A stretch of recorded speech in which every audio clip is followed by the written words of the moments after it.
Hi everyone. Today's video is all about how to plan.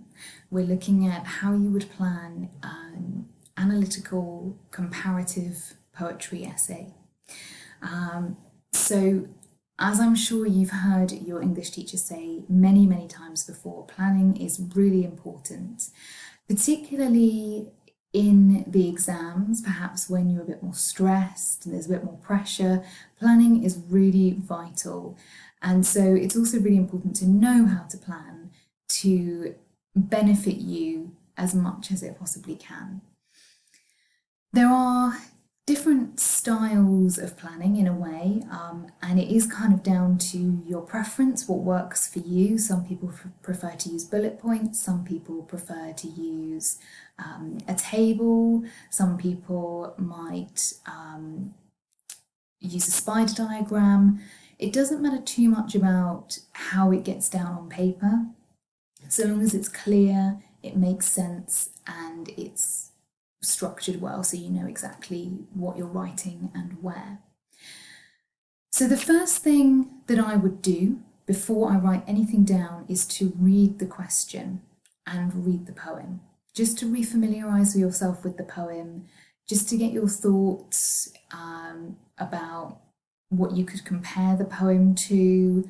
And I would have your highlighter at the ready, highlight keywords in the question and highlight anything important in the poem. So here we've got compare how poets present romantic feelings in Winter Swans and in one other poem from Love and Relationships. Key phrase here is romantic feelings. So I'd go through Winter Swans and anything that I can link to romantic feelings I would highlight. And then I can come back to that later. So then we go on to actually writing out our plan. Now I have already started here. What you can see here is these two bits in bold are the main points. Now I've got two main points here. Normally, if this was something like a Romeo and Juliet essay or an Inspector Calls essay, I would say go for 3 points. But this is slightly different. You're writing about two poems, and just like I pointed out in the previous video I did about writing a paragraph, your paragraphs will be much longer. Essentially, you're writing two paragraphs for 1 point. One paragraph about the one poem and one paragraph about the other poem.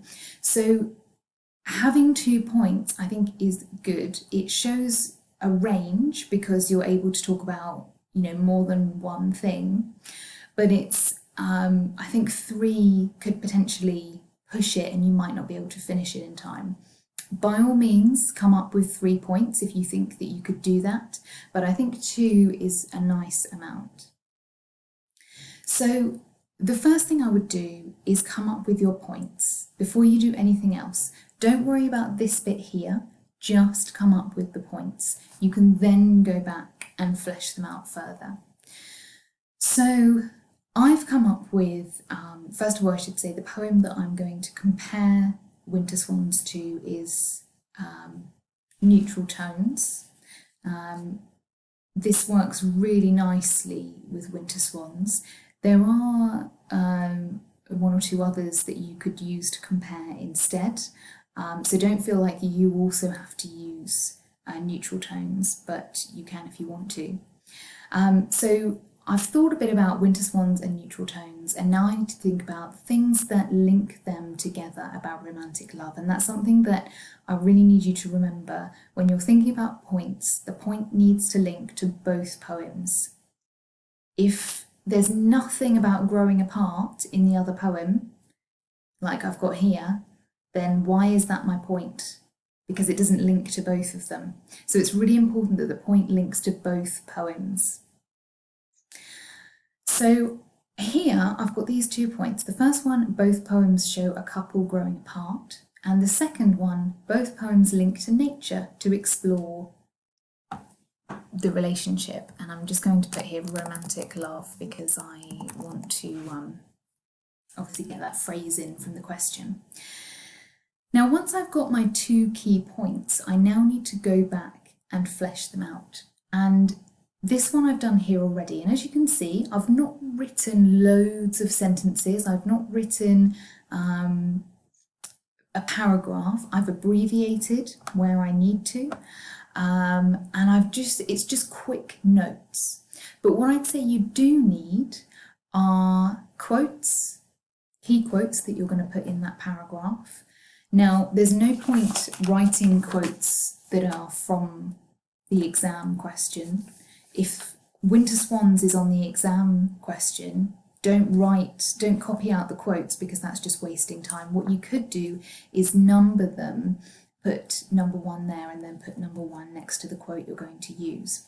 But I would suggest that you need to write down quotes from the poem you're comparing to, because that will help you to, there's less pressure then to remember the quotes. If you've got it down on paper, you don't have to keep thinking, God, I've got to keep it in my head until I write it down. So you need key quotes, explanation of your point. So what are you saying about couples growing apart? Any links to context as well. You could also just quickly do a quick analysis of the quotes. Anything you think, I definitely want to put that in, I can't forget to put that in, jot it down. And then when you come back to your plan, you know it's there, you know you've got to get it in. So here, if I just show you what I've written here, I've got, obviously, main point, that it shows a couple growing apart in both poems. They haven't broken up. There's not any big arguments, but there is a lack of love and they're not close. They've just kind of grown apart. That really shows in both these poems. There is a slight difference. In Winter Swans, they seem to fall in love again or get back together again. They're shown holding hands as they leave the lake. But in Neutral Tones, not so much. It ends negatively just as it begins. The quotes that I've picked out are the title, Neutral Tones. The fact that the word neutral I've put is quite important. There's no passion, there's no love, but there's no anger either. There's no fighting for their relationship. It's just passive, no emotion, just, day-to-day misery. And then I've also picked out grey, and the smile on your mouth was the deadest thing, to show that sort of nothing there at all. And then I have written down a quote from Winter Swans. Obviously, like I said, you don't need to if that's the one that you're given, but I've just written it there so you can see that's the one I'd pick out to compare to these quotes here. And then I've got some brief contextual points that shares this poem comes from a book of poetry which is all about love and breakups and divorce and things like that. And also Hardy had marriage difficulties, so I can link to the fact that perhaps they're talking from experience, and perhaps Shears is writing this and it's hopeful that his relationship is going to survive, whereas Thomas Hardy, I believe he's writing this about his first marriage. She died, so there's nothing he can do about it, and perhaps he's feeling bad about the part he played in his unhappy marriage. So I could link that. But rather than me saying everything I've told you, I'm just going to write down some quick points to sort of remind me of what I need to write down. So now that I've gone through how to do it, I'm now going to just talk you through while I'm writing down this second paragraph, which is both poems linked to nature to explore the relationships. So, I don't know what's happened there. Winter Swans, we've got, first of all, the clouds, which reflect the relationship. It's, that kind of greyness, etc. But there's also a break from the rain, which also reflects the relationship, because there's a break in the storm where they're sort of not fighting and they're calm, etc.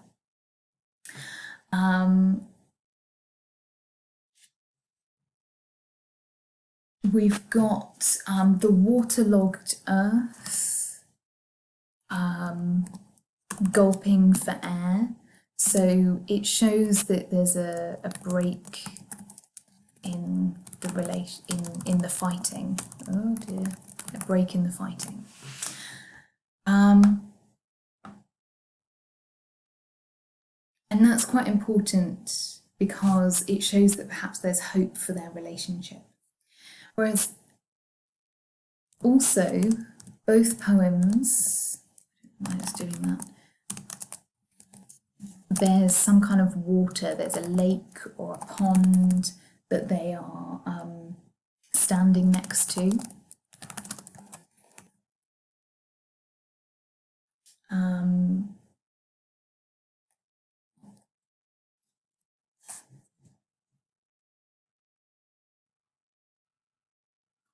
And there is this comparison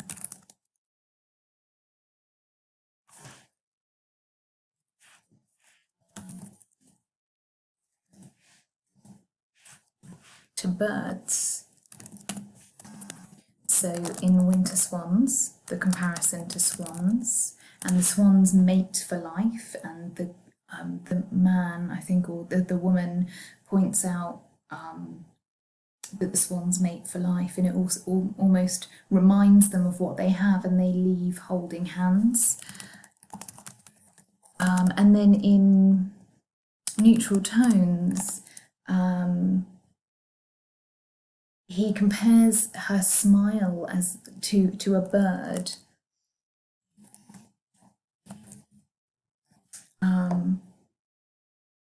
Like an ominous bird, so it's not a good thing, but we've got that comparison there as well. So I've got two things that I could pick out. The swans here, I'm just going to identify the language. We've got a metaphor.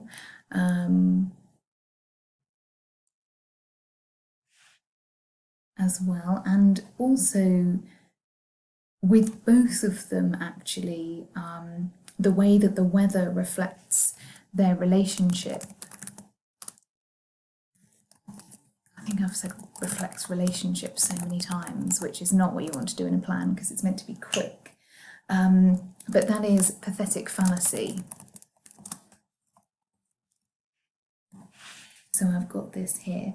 Now, I'm just going to have a look, is this in the right order? We've got the clouds reflect the relationship, so it shows a break in fighting. And we've got the sun was white. So even the sun is not a bright yellow, it's just that sort of, when it just shines a bit through the clouds and it's sort of a watery sun. So I'm comparing them both there. Both poems, they're standing next to a lake. I think I'm going to put that last because I think this is more important.